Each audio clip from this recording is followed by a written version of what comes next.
Ya está todo preparado para empezar el partido en la casa de los Gutiérrez con IKEA. Atrás está el sofá Civic, con diferentes covers para hacer match con cada selección. En el medio, los vasos Lodrat, repartiendo bebidas por todo el campo. Calentando por si viene alguien extra está la silla plegable Gunde. Y arriba, Ostaval, la coffee table de 2 alturas marcando un gol con cada snack. Visita IKEA y logra crear el line-up ganador para disfrutar del fútbol en tu casa. Con buena calidad y buen precio. IKEA, sueña sin medida. Ser podcast. En la cadena SER. A vivir, que son 2 días. Javier del Pino. En A Vivir, la información con Sohaib Nadi. Buenos días. Hola Javier, buenos días. La decisión del juez Peinado de enviar a juicio popular a la esposa del presidente del gobierno continuará centrando la crónica política del día. La defensa de Begoña Gómez presentará un recurso contra las medidas cautelares decretadas, entre ellas las de retirarle su pasaporte. De momento queda por ver si la Audiencia Provincial de Madrid acepta la petición de Peinado de enviar o no a la esposa de Pedro Sánchez a juicio. En cualquier caso, la oposición, el Partido Popular, que hoy tiene agenda, ya empieza a lanzar acusaciones hacia el Ejecutivo. Esto en la crónica política en España. En la crónica del mundo seguimos pendientes de las conversaciones de paz entre Irán y Estados Unidos. Sus delegaciones, Teherán y Washington, acaban de aterrizar en Suiza para avanzar en el diálogo de paz. En unas horas está previsto que arranque la reunión después de que el gobierno de Israel haya ordenado a su ejército que deje de atacar el Líbano. Informa Pablo Seguí. Noche de calma en el Líbano después de que el sábado los bombardeos de Israel mataran a 25 personas. Según el régimen iraní, los ataques suponen una violación del memorando de entendimiento firmado esta semana con Estados Unidos. La ofensiva ha puesto en riesgo las negociaciones que hoy empiezan en Suiza. J.D. Vance ya ha aterrizado en el país y antes de despegar, el vicepresidente aseguraba que espera avanzar tanto en las negociaciones sobre el programa nuclear iraní como en la cuestión del alto el fuego en el Líbano.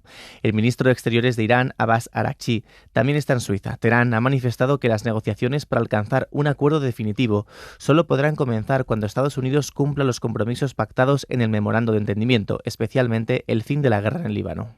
Y en Tarragona se ha confirmado la muerte de otro menor que se encontraba ingresado después de ahogarse en una playa. En total han sido 3 los menores que han muerto en ese suceso que tuvo lugar el pasado viernes. Radio Barcelona, Gemma Alegri. Se trata del tercer menor que continuaba ingresado en el Hospital Joan 23 de Tarragona. El adolescente de 13 años ha muerto finalmente esta madrugada. El pasado viernes un grupo de 6 amigos se bañaba en una zona rocosa de una playa de la ciudad cuando se los llevó la corriente. Uno de los menores, de 12 años, murió allí, mientras que otros 2 fueron rescatados y trasladados al hospital. Uno de ellos falleció ayer y el tercero hace unas horas. Los otros 3 jóvenes que formaban parte del grupo lograron salir del agua por sus propios medios. El Ayuntamiento de Tarragona ha decretado 3 días de luto. Además, este mediodía, a las 12, la ciudad guardará un minuto de silencio en memoria de las 3 víctimas. Cadena SER. Servicios informativos.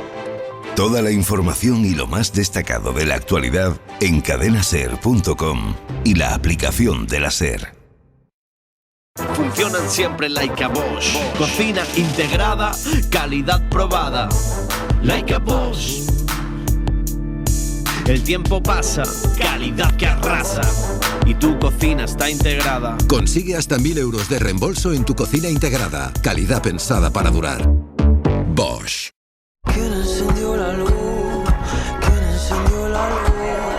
La luz que tienes con Repsol, la luz, lo que es la misma. Ahora, la tranquilidad es saber que estás con una compañía así. Esa es única. Porque gestionamos todas tus energías con las ventajas y el ahorro que solo Repsol puede darte. Misma luz, otra energía. Infórmate en Repsol.es/otra energía.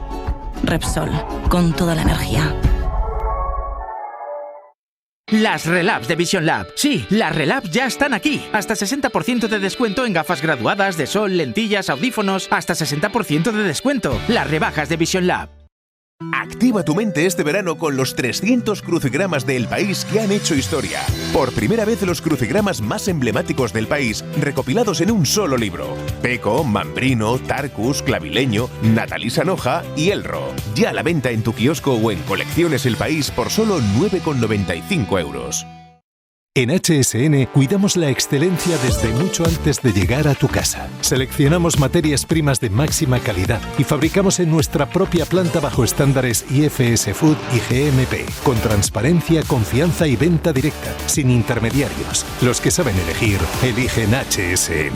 HSN, patrocinador oficial del Comité Olímpico Español. Todos los lunes a las 10, Cuenta con Bob. En el fondo, esto es... Por muy vasco que seas, esto que te está pasando es una terrible metáfora de España. Que no nos podemos quitar el cara al sol de la cabeza y al final hay que echarse al monte. Hoy por hoy, con José Luis Sastre, Cadena SER. Que los puntos firmes nos quedamos.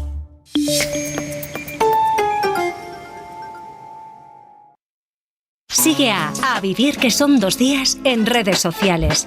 En YouTube, Instagram, TikTok, Facebook y X. Mitos 2.0, con Pepe Rubio y Sergio Castro. Tenemos que comentar que para lo que vamos a hacer aquí, para lo que venimos haciendo aquí, no vas a encontrar a nadie como nosotros. Ni desde el punto de vista del humor, ni de la responsabilidad, ni el carisma, ni el magnetismo, ni el flow.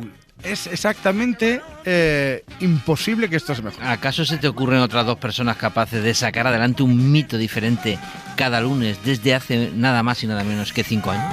Hoy por hoy, con José Luis Sastre, Cadena SER.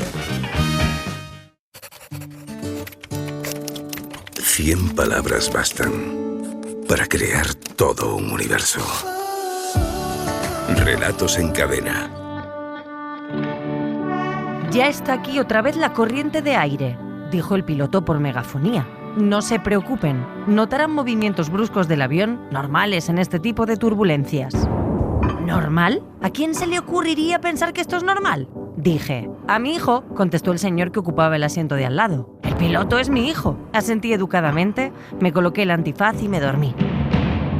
Al despertar, en el aterrizaje, el señor no estaba y en su lugar había un chaval de unos 12 años jugando a videojuegos. Ojiplática, pregunté, ¿tu papá? En la cabina solo me deja llevarlo un rato. Relatos en cadena.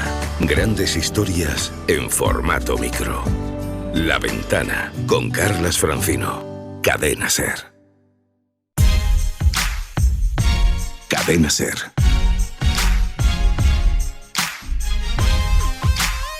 El poder de la conversación.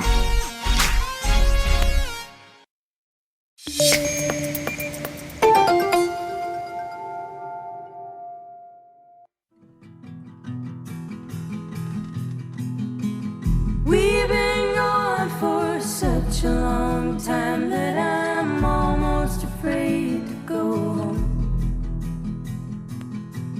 A long road is a long, dragged out imagination where things can go wrong, but we keep rolling on.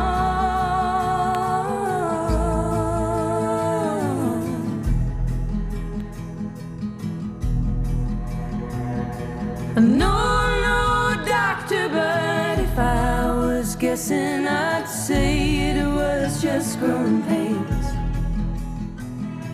And painful as growing is, we can't forget it's hard to get to taking the reins, and we'll all be okay.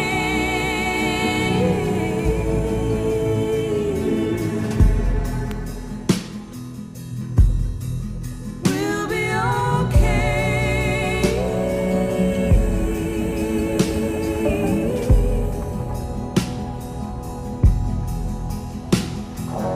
Dusty trails can lead you to a golden road. I've been told. Can't remember who it was or all she spoke. Will it pay for thoughts? Leave me broke.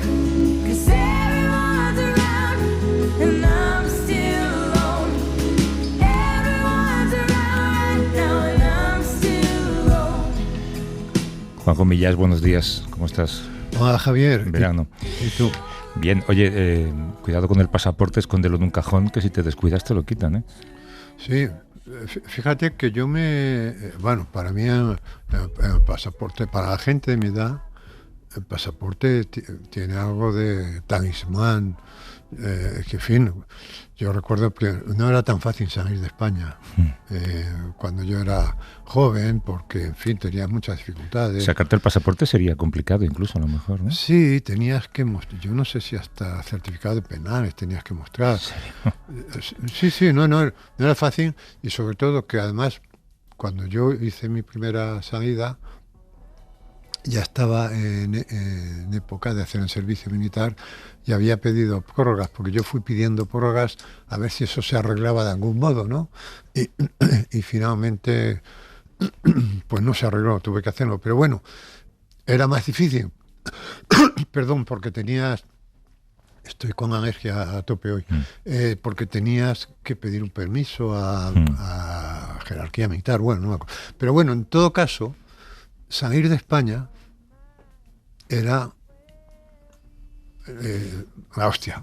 O sea, y entonces el primer pasaporte estaba connotado de algo mágico. O sea, cuando tú llegabas, yo llegué... Representaba la libertad. Mira, la primera vez que yo salí de España, yo llegué a la frontera a pie, porque fui con un amigo, hicimos en segundo de facultad, decidimos hacer un recorrido por el románico francés, la ruta del románico francés.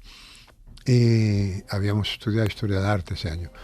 Y cruzamos a pie la frontera, lo cual era sospechoso. Íbamos en autostop, lo cual resultaba sospechoso. Además, en aquella época, pues yo qué sé, dos jóvenes y tal, eran sospechosos, te miraban a ver si, sobre todo a la entrada, a ver si traías libros prohibidos y tal, ¿no? Y claro, verte allí en aquella garita, frente a aquellos guardias franquistas, y tú tener ese poder, esa varita mágica que era el salvoconducto. Te fastidias, que ya sé que me estás mirando mal, pero yo tengo una varita mágica con la que puedo salir. Y entonces el pasaporte siempre ha tenido un carácter a mí, mágico. Que te retiren el pasaporte, o sea, me parece tal insulto contra tu libertad personal, una asunción de culpabilidad tan enorme. A pensar que la mujer del presidente se va a fugar con la ayuda de policías.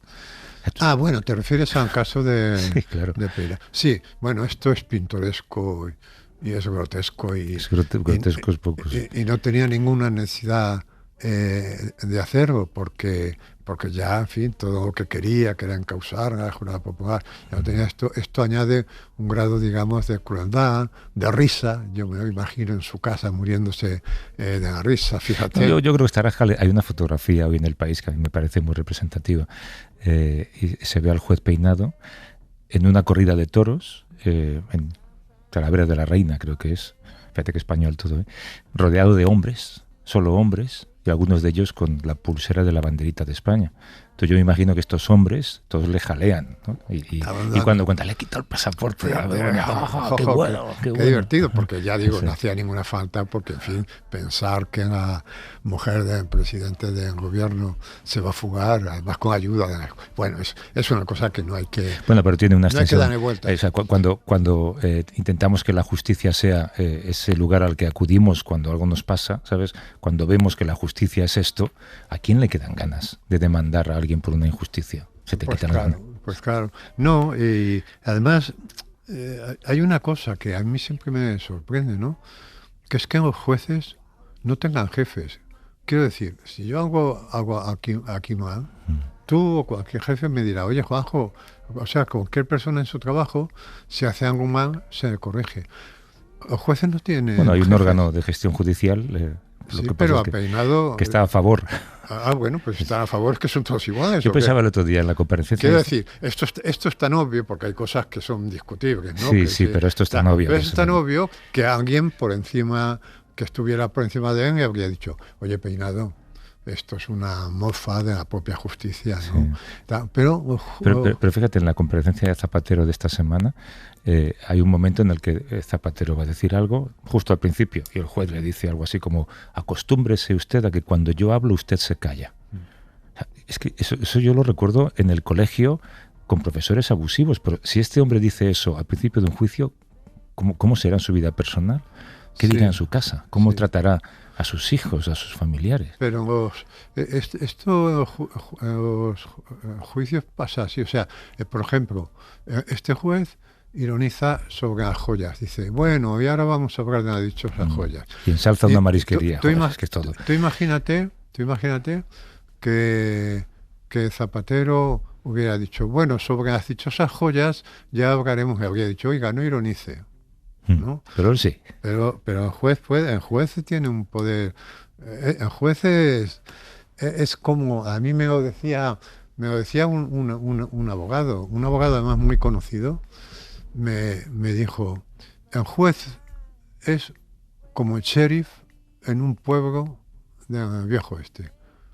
O sea, tú vas a una localidad, no voy a decir ninguna, una localidad no muy grande, un fin de semana. Talavera de la Reina. Talavera de la Reina, da igual. El juez que está de guardia es un sheriff. O sea, esto es un sheriff. Y claro, bueno, hay otra modalidad de ser juez, que es ser un juez normal, ¿eh? Bueno, pero estamos hablando de lo que estamos... A los que vemos, no a los que vemos, sí. Estamos hablando de lo que hay, no de lo que no hay, ¿no? De los que llamados mediáticos. No, de los que están saliendo esta semana, ¿no? Sí. Estamos hablando. Esto sin prejuzgar, así como en el caso de la retirada del pasaporte, me parece que es una risa a la propia justicia. En el caso de Zapatero, pues este juez habrá tenido esta par de meteduras de pata, pero no opino nada sobre la culpabilidad o la inocencia de Zapatero. En el caso del pasaporte sí estoy seguro de que es irrisorio, que es una cosa. Pero en fin, lo que es cierto, Javier, es que estamos sometidos a una cantidad de estímulos brutales, ¿no?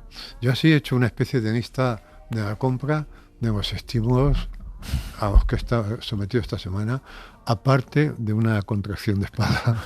Que te han provocado los estímulos, por cargar con tanto estímulo. Bueno, pues en Juez Peinado es una de ellas. En Mundial. Sí, joder. Me ha pasado lo que te pasó a ti. Okay. Pues que me levanté el otro día y eran como, yo qué sé, las 5 de la mañana. Y fútbol. Y estaba jugando, yo qué sé, gol de Marruecos. Y digo, madre mía. Toda la noche. ¿Qué está pasando? Javier, toda la noche, pongas a la hora que pongas esto, y además sigue suspendida hasta nueva orden, hora 25. No hay hora 25. Sigue, venga, a ver. Esto, el Mundial. El Mundial. Con el problema de Lamine Yamal, en fin, que solo puede jugar 45 minutos y parece que es un jugador esencial, ¿no? Esto parece que solamente nos queda la opción de ganar, creo. O sea, después de haber empatado, hoy solamente nos quedaría la opción de ganar. ¿Hoy qué jugamos contra? Hoy jugamos contra Arabia Saudí, que es de donde proceden las joyas, por cierto, de estas de Zapatero, que esto es otra cosa fantástica, ¿no? Esas joyas, su entorno ha filtrado, que lo diga él, esto, porque claro, bueno, en fin. Sí, sigue con tu lista. Sí. Bueno, pero en esa lista de compra ahora viene Zapatero, claro, y sus hijas. Que también te pesa, sí. Que si el juez tuvo este par de, en fin, de salidas, en fin, que mejor que no las hubiera tenido, el Zapatero es que bambuceó, no sabía, no contestaba, no se acordaba, de las joyas no quería ni hablar, aunque luego manda a su entorno, pero ahí ya llega algo que es dramático y que nos rompe el alma, que es la imputación de las hijas, porque ahí adquiere ya una cosa dramática, muy dramática y muy penosa, porque aunque las hijas son dos adultas, yo no las conozco, porque además de su vida pública estas mujeres no han salido nunca, pero son dos adultas que se supone que lo que hacen y tal, pero es evidente que quien las ha metido en este lío es el padre. Y entonces eso de repente te transmite la idea de una familia hecha polvo que por muy cruel que seas, en fin, te lastima, ¿no? Mientras era Zapatero, bueno, pues un supuesto corrupto más, quiero decir, todo lo sabido, ningún presidente, ¿sabes? Pero ya lo de las hijas le añade un tinte, en fin, muy, muy dramático, ¿no? Oye, de la lista es larga, avanza. Oye, si quieres voy sigue, corto, sigue, ¿no? Te veo que te... 2 niños se han ahogado en Tarragona, joder. Ay, sí, joder. Y otro está grave, ¿verdad? En una playa, ¿verdad? El novio de Ayuso, que pasó...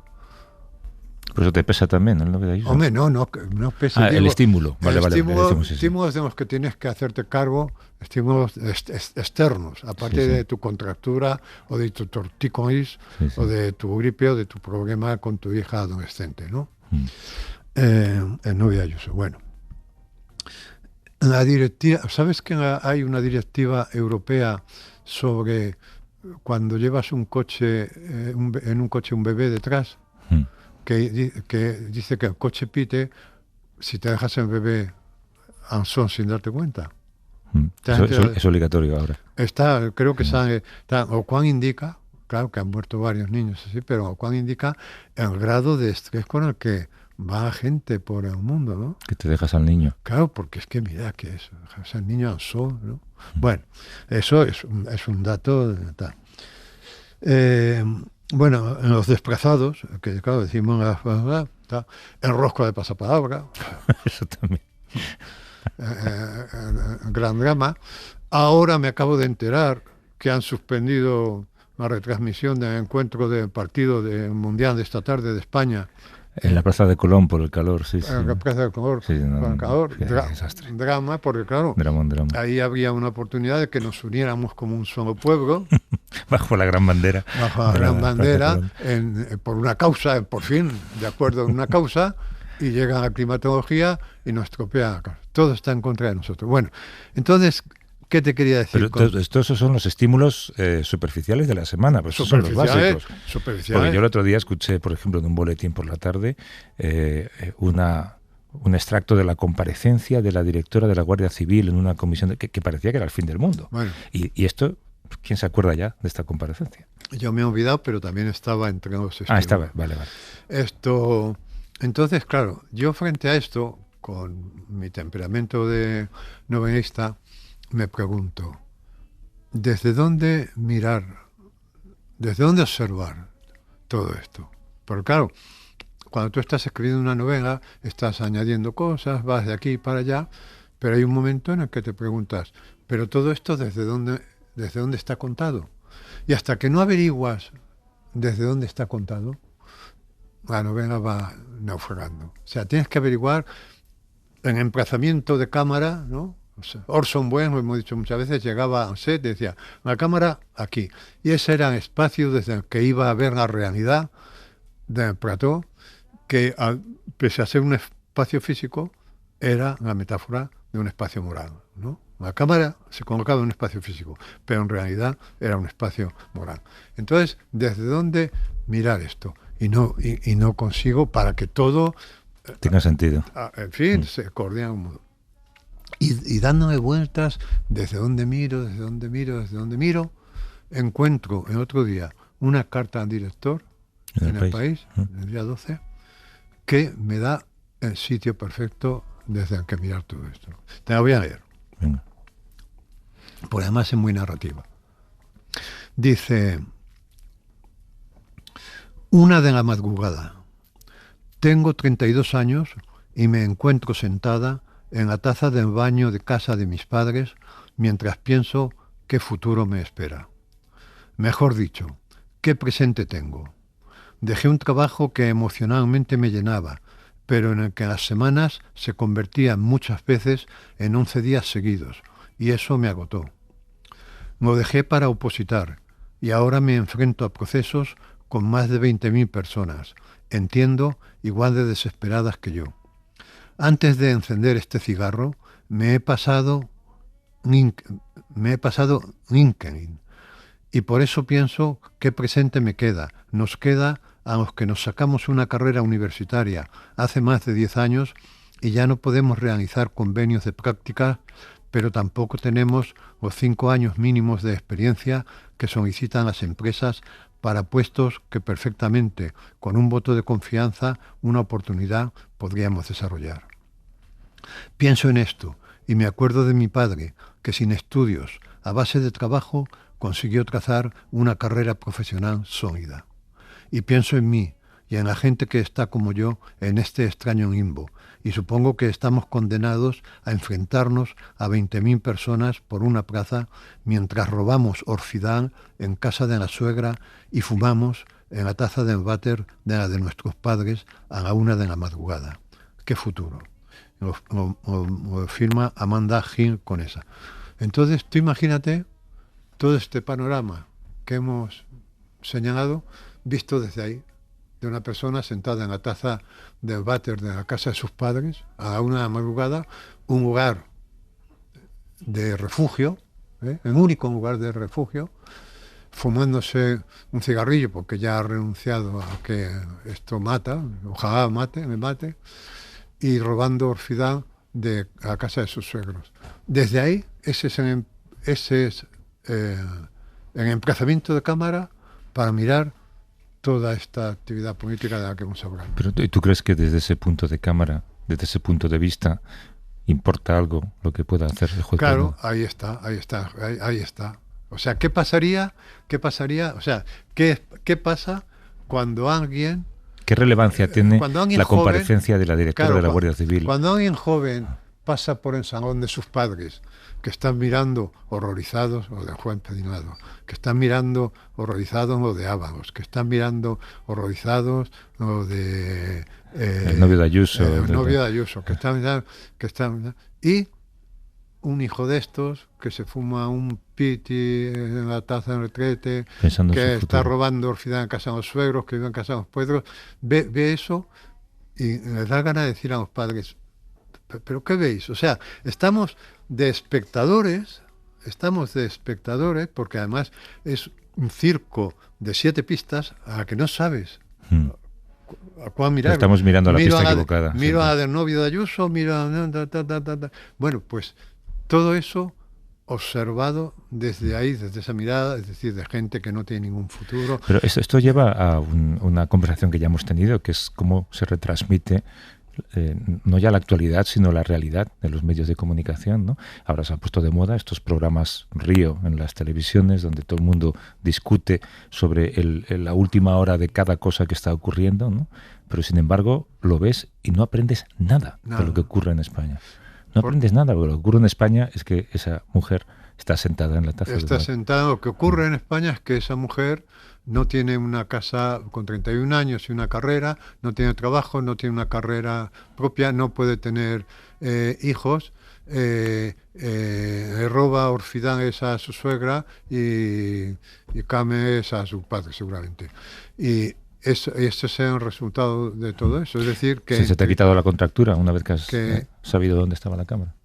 ¿Dónde estaba? Si se te ha quitado la contractura una vez que has sabido... Me siento un poco aliviado, pero fíjate que fui a fisio a quitarme la contractura, a que me diera un masaje, y mi fisio sabe mucho de Oriente, de las culturas orientales, y viaja con frecuencia a India y tal. Y aún así no consigue hacerte budista. Y me decía, claro, y me habla del Tao, del Yin y Yang, siempre en primero de budismo, ¿no? Y me decía que en la India en países orientales, en China y tal, que están los jóvenes en una posición semejante a la que nosotros estábamos en los últimos años del franquismo. Es decir, que íbamos a mejor, que nos esperaba un futuro, como así fue, porque tuvimos unos años estupendos, y están, mientras que en Occidente estamos para atrás. Es decir, en Occidente vence Tánatos, es decir, esto es, como lo comentábamos el otro día, esto de que hayamos renunciado ya a tener hijos, que no tenemos hijos, que la pirámide se ha invertido, esto es que está venciendo la pulsión de muerte, está venciendo Tánatos, porque el ser humano está dividido entre estas dos pulsiones, la pulsión de vida y la pulsión de muerte, Eros y Tánatos. Y en Occidente, En el occidente que nosotros, ¿no? Evidentemente, es tánatos. Y la carta de esta chica que acabamos de leer es puro tánatos. Y entonces, me ha dado una contractura. Y entonces miramos, pero tú fíjate que tendría que ser al revés, que todos estos personajes que nosotros estamos mirando y que nos están dando este espectáculo deberían estar mirándonos a nosotros. Es decir, el espectáculo se lo deberíamos dar nosotros, ¿no? ¿Y qué haces a partir de ahora? ¿Vas a seguir el Mundial? ¿Vas a seguir al Juez Peinado? ¿Vas a dejarlo? Hombre, voy a intentar seguir estando al día, pues, sobre todo para intentar saber qué hago con él. O sea, no voy a tirar la toalla, sobre todo para intentar ordenarlo. O sea, no renuncio ya a entenderlo, pero a veces la vida te hace estos regalos que dices, hombre, pues no es mal punto de vista la taza del retrete de casa de los padres, fumándose un cigarro a la 1 de la madrugada, y tras haberse tomado un orfidal robado de casa de los suegros, no es mal punto de vista para ver el panorama. Más punto de vista cinematográfico, narrativo, tal, no está mal, ¿no? No, pero también es periodísticamente... te presenta un buen debate interno, ¿no? Que es, Claro. Voy a contar esto. ¿Desde dónde? Claro, ¿cómo le afecta a esta mujer que está sentada, no? ¿Desde dónde Entonces, lo cuento? Si no le afecta, dices, pues entonces ¿para qué lo voy a contar? Si no le afecta. Sí afecta. Sí. Sí afecta. Tú crees que no afecta, pero bueno, es el resultado, esa postura es el resultado de todo lo que está ocurriendo. Sí, Claro. ¿no? Y es el resultado de una sensación de injusticia generalizada. Oye, que hace unos meses hicisteis un reportaje en una escuela de niños sordociegos de la ONCE, lo recuerdas, ¿no? Además, Sí, había un testimonio perfectamente. maravilloso. Hablasteis con la madre de uno de estos niños que os contaba cómo era la relación con sus hermanos, cómo habían aprendido a cuidarle también, ¿no? Y hemos hecho ya más historias sobre la discapacidad, pero nunca habíamos hablado de la discapacidad desde el punto de vista de los hermanos, ¿no? En Radio Valladolid, Elena Mellado, ¿cómo estás, Elena? Buenos días. Hola, buenos días. Bien, aquí. Y espero que no te hayamos deprimido ya. No, ni mucho menos. ¿Cuántos hermanos sois vosotros? Somos 7 hermanos. Yo soy la segunda de 7 hermanos. Y los 3 pequeños son los que tienen discapacidad intelectual. Bueno, pequeños. Miguel tiene 55 años, David tiene 49 y María 40. Háblanos de ellos. Pues, lo he vivido de diferentes maneras. Miguel, por ejemplo, es el que más apoyos necesita. Al ser 3 son distintas necesidades de apoyo. Entonces, Miguel es el que más necesidad de apoyo necesita, es el mayor y es con el que he crecido y con el que nos hemos ido haciendo mayores los dos.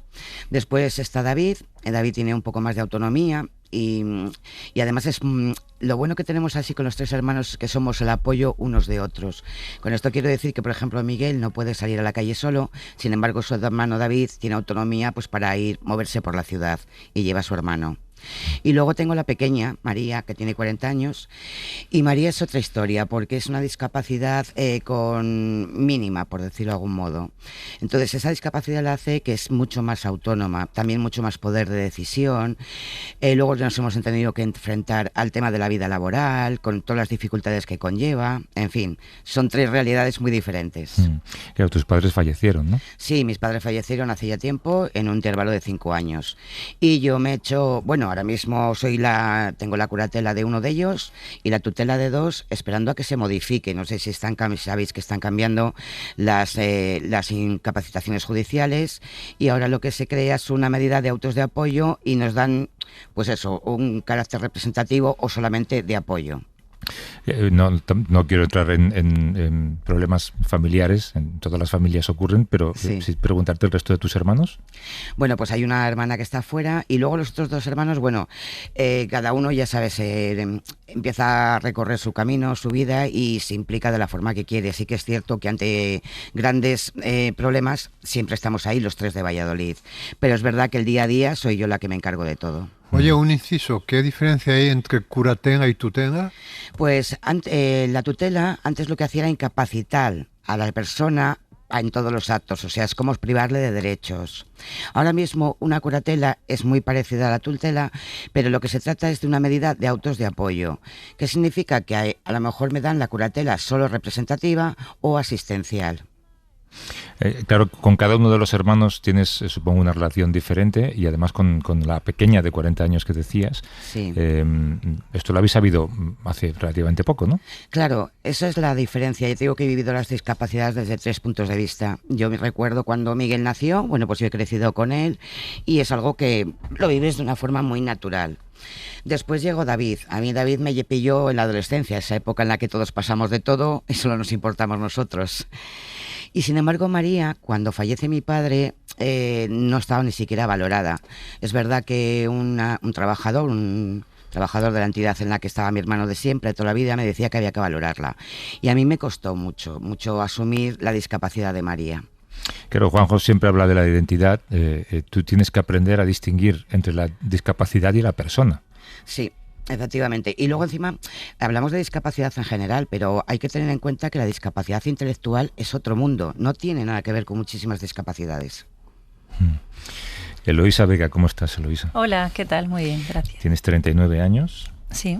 Y tú también encontraste desde muy pequeña una situación diferente a la de tus amigas, ¿no? ¿Cuál era tu realidad? Sí, bueno, cuando yo tenía 15 meses nacieron mis hermanas, que son gemelas, y bueno, nació Carmen bien y luego cuando fue a nacer mi hermana Alicia hubo un problema en el parto, una falta de oxígeno, no estaba el anestesista y se retrasó todo y nació mi hermana Alicia con parálisis cerebral. Una parálisis cerebral que, bueno, con los años, mucha lucha, mucho trabajo, sobre todo por parte de mi madre, pues conseguimos que pudiese caminar, aunque con ayuda de la mano, no puede ir sola. Y luego a nivel psíquico, ella entiende todo, pero bueno, está más aniñada, no se le entiende bien al hablar y demás.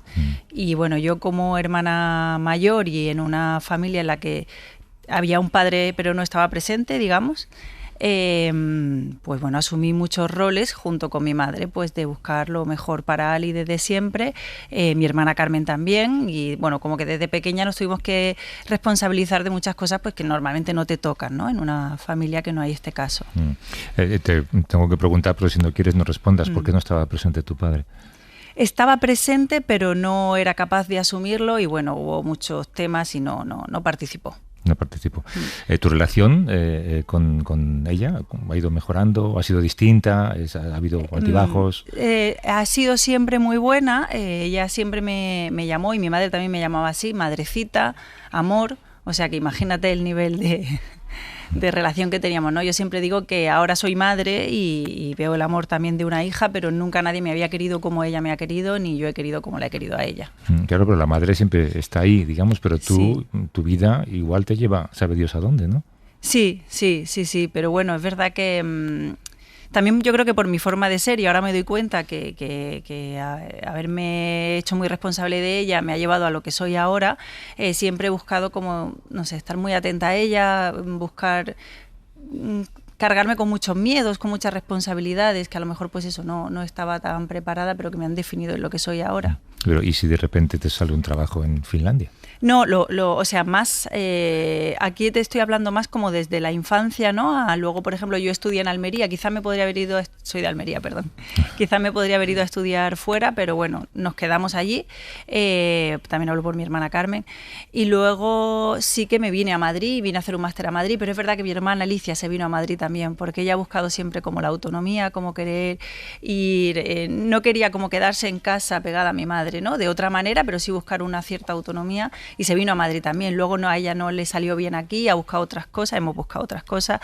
y yo me quedé. O sea, no me ha, a nivel adulto no me ha supuesto ningún cambio. He podido hacer mi vida. Es más a nivel infancia y adolescencia, ¿no? Donde sí que noto pues ciertas cosas que me han quedado.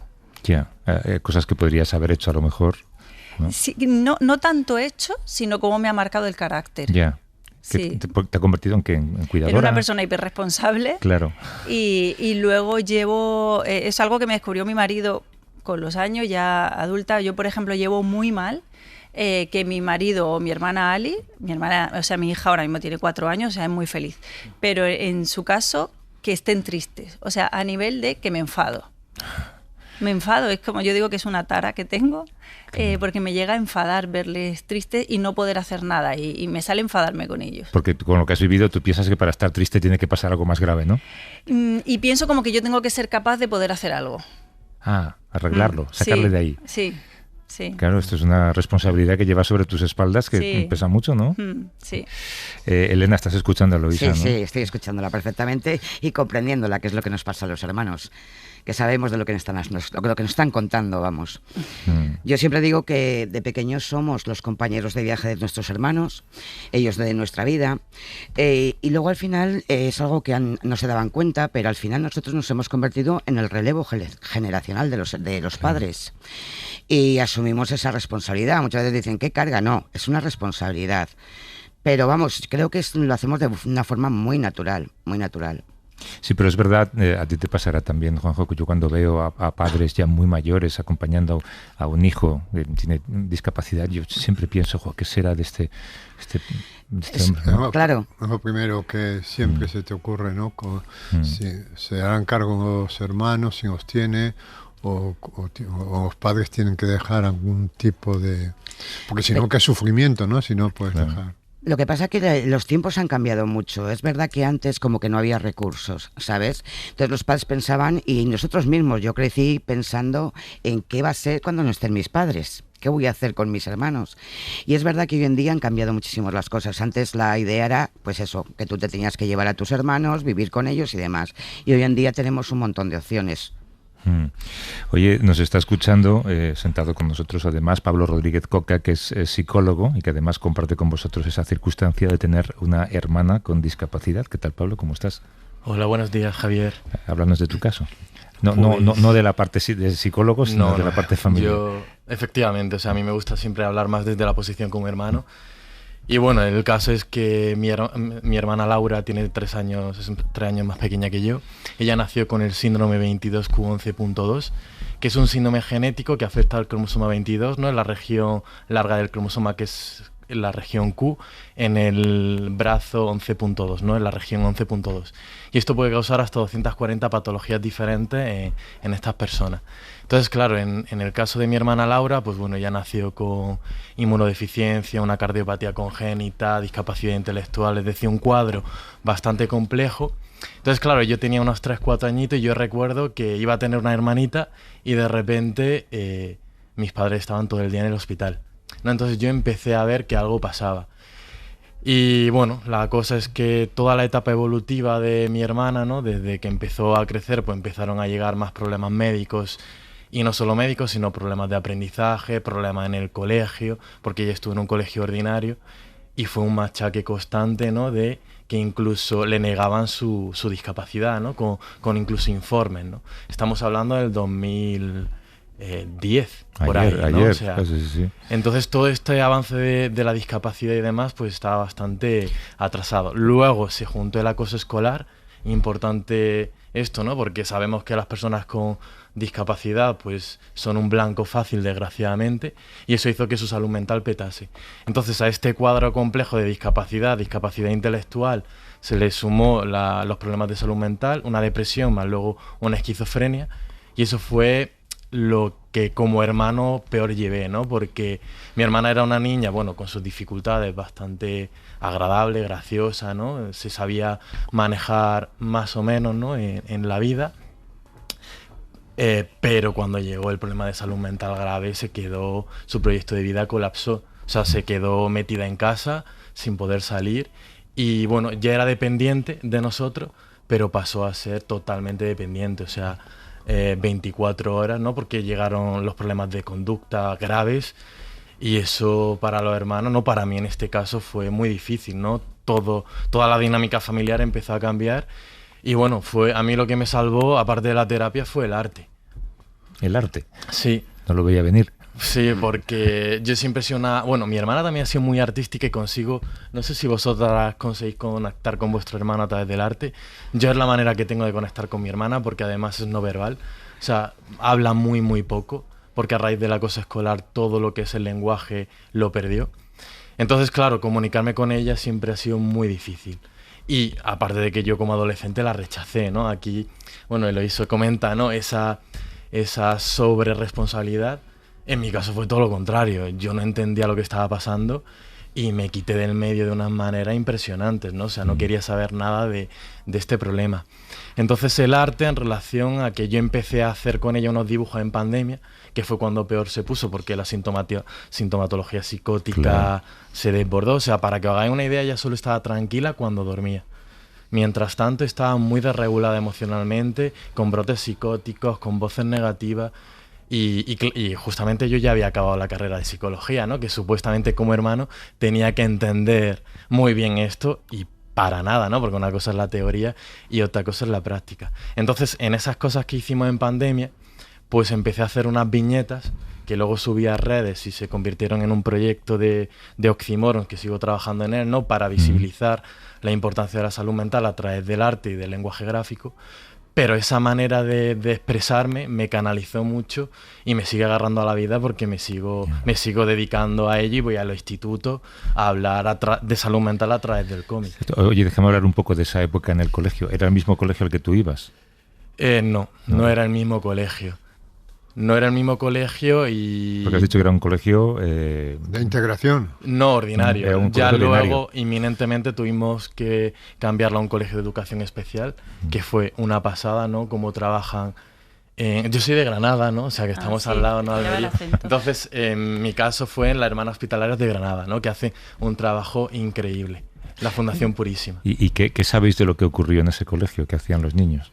No sabemos mucho. Sabemos que desde el colegio se negó todo, pero lo que son las conductas de mi hermana, de yo levantarme por la mañana y escucharla gritar, chillar, dar porrazo y arrastrarse por el suelo porque no quería el instituto, daban a ver de que algo grave estaba pasando. O ella lo vivía como algo muy, muy grave. Pues es que le cambió el carácter y le cambió la vida, lo que Sí. ocurrió en ese colegio. Habéis intentado... Bueno, lo que indagar. ocurrió en ese colegio y su patología de tener que ir tanto al médico, operaciones. Pero es que has de dicho algo que corazón. me ha llegado al alma, esto de que perdió el lenguaje por culpa de los Sí. abusos. Sí, o sea, mira, Javier, el cerebro a veces es tan inteligente, ¿no? Que cuando se tiene que exponer tantas veces a un problema, ¿no? O a una situación de peligro, pues se activa el modo supervivencia y bloquea eso que es tan peligroso para el caso de mi hermana, que fue el lenguaje, porque fíjate que ella tiene un habla diferente. Tiene voz nasal porque el paladar, a raíz del síndrome 22Q, pues no está cerrado, entonces se le escapa el aire y no puede pronunciar bien. Entonces ahí pues peto a nivel de lenguaje, ¿no? Lo que en psicología se conoce como mutismo. Y yo recuerdo como adolescente tener que comunicarme con mi hermana a través de una libreta. Y yo no entendía realmente qué estaba pasando. Hasta que conocimos a la Asociación Síndrome 22Q de Andalucía, que para mí como hermano, el conocer a la asociación y ir a un encuentro, conectarme con otras familias, porque no sé vosotras, pero yo pensaba que era el único hermano que tenía una hermana así y que estaba viviendo lo que estaba viviendo. Entonces el poder ir un fin de semana, compartir con otras familias de la asociación y sobre todo sentirme reconocido en la narrativa de las otras familias fue como un clic. Porque yo pensaba que mi hermana se lo estaba inventando todo, que quería llamar la atención, que no sé, lo veía todo desde esa Pero tú mirada. esto en psicología lo verás cada día, seguramente en tus consultas, ¿no? Gente que que te cuenta que su síndrome no está reconocido por los demás y hasta que los demás no lo entienden, Efectivamente, no lo van a sí. entender, ¿no? Acompaña a familias que ocurre esto y a propios hermanos que también les cuesta aceptar la condición del hermano con discapacidad, ¿no? Y bueno, es todo un proceso y es un duelo también, porque de alguna manera hemos perdido un hermano ideal, ¿no? De comunicación, de relación y demás.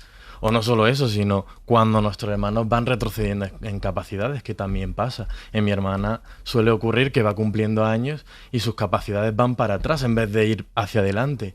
Entonces también un choque... Y una aceptación, un proceso ahí, ¿no? Complicado, sí, bastante complicado. ¿Os habéis sentido también solas vosotras? ¿En algún momento habéis pensado, debo ser la única a la que le pasa esto? Sí, yo me he sentido sola, además que justo comentabas lo del colegio y por ejemplo, pues yo en Almería hace 30 años el tema de los colegios pues no estaban preparados, no había educación especial, luego con el tiempo sí, y en el caso de mi hermana nosotras fuimos cambiando de cole con ella, entonces tampoco tenías ese arraigo, ¿no? Y entonces sentías esa soledad, ¿no? No tenías como tus amigas desde pequeñas del colegio, ¿no? Íbamos cambiando de cole con ella hasta encontrar lo ideal, a ella la ponían a hacer plastilina y por ejemplo en un colegio en los que estuvimos bastante tiempo, a mí me tocaban a la puerta y me decían, tienes que salir porque tu hermana Alicia tiene que ir al baño, o porque se ha caído, o porque tiene que subir una escalera, ¿no? No estaban nada preparados. Entonces ahí también te sientes sola en el colegio y te sientes sola incluso a nivel de amigas que no entienden bien que por qué te sacan de clase en mitad de un examen, por qué tu hermana quiere ir al baño, ¿no? Elena. Pues yo, sin embargo, todo lo contrario, reconozco que no me he sentido sola. Claro, el hecho de ir creciendo con Miguel iba a una asociación que se llama Asprona Valladolid, ahora quien presta los servicios es Fundación Personas, y yo ya conocía la entidad, entonces yo siempre he sido como quien dice, el apoyo de mi madre, en algunas circunstancias, sobre todo con Miguel. ¿Qué sucede? Que cuando viene lo de María, que fue lo más complicado de todo, a mí quien me ha guiado, quien me ha apoyado, quien me ha dado recursos o caminos que recorrer con cada uno de ellos ha sido la entidad. Entonces me he sentido súper acompañada. Es más, deciros que, como bien decís, por ejemplo, María, que fue diagnosticada muy tarde, estuvo en un colegio normalizado, efectivamente hubo bullying, ella recuerda aquella época muy, muy traumática, y de hecho yo creo que todo esto es lo que me hizo pensar que mi hermana no tenía ningún problema de discapacidad intelectual, sino que era bueno por las circunstancias, aunque luego realmente había una discapacidad intelectual. Pero, por ejemplo, de no tener nada, de intentar buscar trabajo, de entregar, hay de entrevistas para un GADIS y cosas así. Hay un recurso que tiene, por ejemplo, ahora mismo Fundación Personas y se llama el proyecto Itinerarios. Solamente os digo que formaron a mi hermana para trabajar, estuvo trabajando en Centro Especial de Empleo. Es verdad que hemos ido avanzando, como os he dicho, en muchas cosas, y ahora, desde el año creo que 2012, empezaron a salir oposiciones para personas con discapacidad intelectual. Entonces, tardamos muchos años, así como 10 años.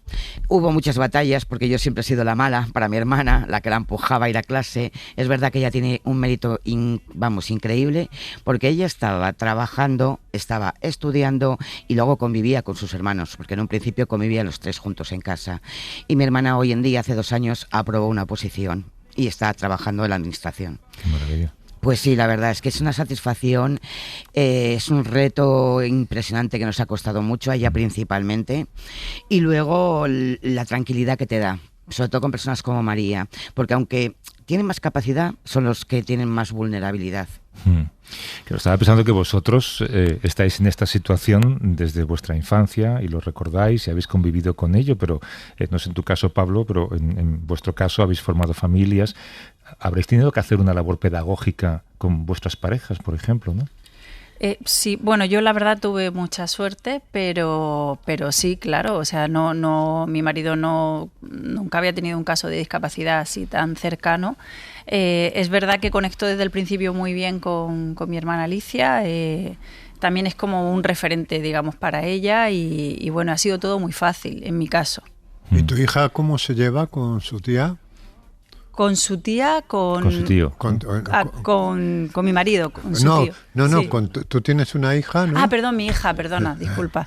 Muy bien, también. Es verdad que mi hija tiene 4 años, entonces pues todavía no entiende bien, pero esta sensibilidad que tienen los niños, que yo la he visto de pronto, llego al salón y está ayudándole a ponerse el calcetín, ¿no?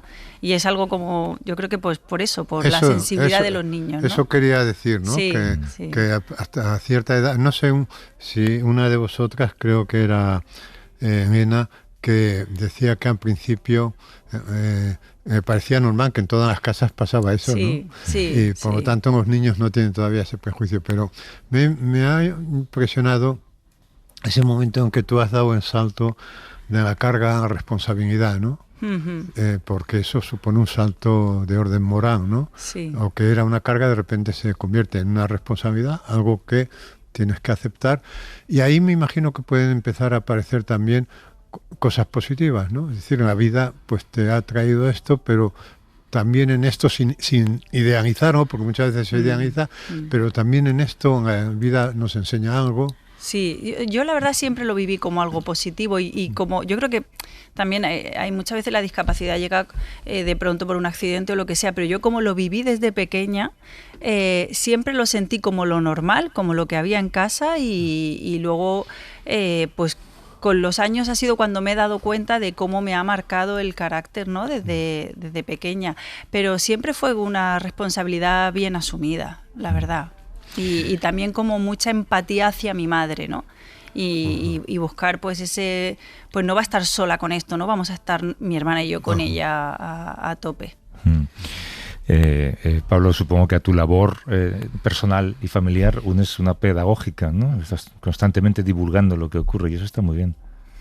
Sí, bueno, intento hacerlo a través de un lenguaje gráfico porque a mí me conecta mucho, no a través de dos personajes que son oxímorons, y son a través de los que construyo toda la narrativa gráfica en relación a la salud mental y a la divulgación.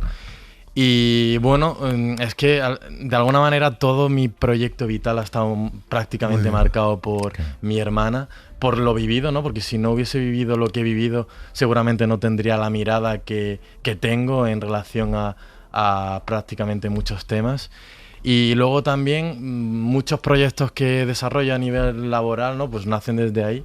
Por ejemplo, hace nada saqué un cuento infantil que se llama El niño pisaflores, que es un cuento para acompañar los enfados y tiene también un poco el propósito de conectar con mi hermana desde los dibujos y desde los personajes, ¿no?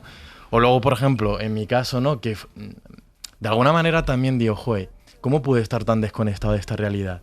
¿Cuántos hermanos estarán tan desconectados de esta realidad porque nadie les acompaña o les... ¿no? Porque... Es una reacción natural, supongo. Sí, pero me hubiese gustado, ¿no? Funcionan muy bien los grupos de hermanos, Claro. Sí. ¿no? El juntarnos entre iguales y hablar de nuestros hermanos. Entonces, claro, como psicólogo, pues una de mis líneas es también generar grupos de hermanos, ¿no? Y acompañar a hermanos a través del proyecto Hermanos. ¿Hay grupos de estos de apoyo? Sí, de hay hermanos? grupos de apoyo. Ah, qué bien. Sí, lo que pasa que, claro, yo que soy de Andalucía y que pertenecía a la Asociación 22Q de Andalucía, no había mucho, hay muy poco. Está el grupo de Plena Inclusión y hay algunas asociaciones que van haciendo esto, pero las familias demandan mucho que haya grupos de hermanos pues para abordar emociones y acompañarles. Oye, os agradecemos mucho que hayáis revelado algunas historias tan personales como la relación con la tristeza, que me ha encantado, por cierto. Elena Mellado, Eloísa Vega y Pablo Rodríguez Coca, gracias por venir y gracias por hablar con nosotros. Gracias a vosotros por dejarnos contar. Hasta luego. Gracias, hasta luego. Y a Juanjo. Que acá en España, ¿no? Nunca debiste salir del seminario. Hasta luego. Their eyes are fixed on me too. Can't you feel all the dirt from their money, leather from their briefcase, chill from their cold, cold heart?